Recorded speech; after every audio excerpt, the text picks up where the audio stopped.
National Association of American Veterans. More than 40,000 veterans do not have a place to live. Today, an East Texas nonprofit, in partnership with other organizations, provided a wide range of resources for 65 vets from across East Texas. KLTV7's Lauren Tier spoke with a Vietnam veteran who has struggled with drug addiction and homelessness for years.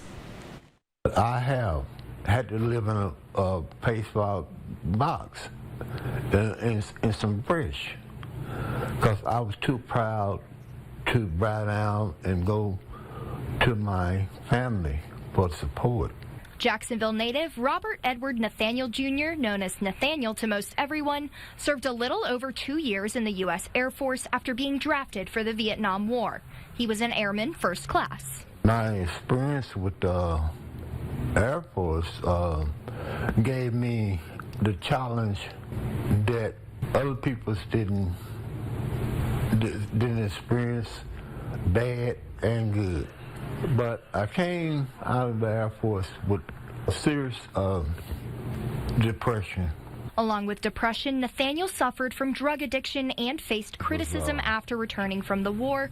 Looked down on us as shame, leading to other challenges, including homelessness. I was evicted from my place.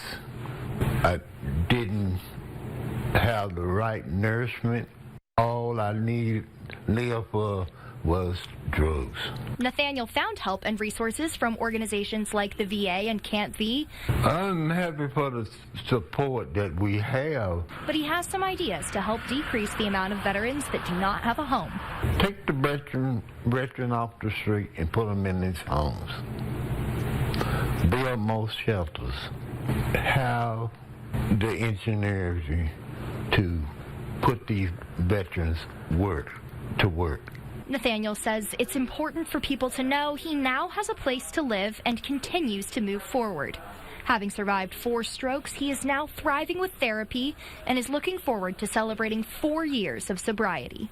I have a great support group, my family, my kids. Lauren Tier, KLTV 7 News. And for more information on resources available to veterans through Tyler's Camp V, scan that QR code right there on your screen or click on the big red box on our website at kltv.com.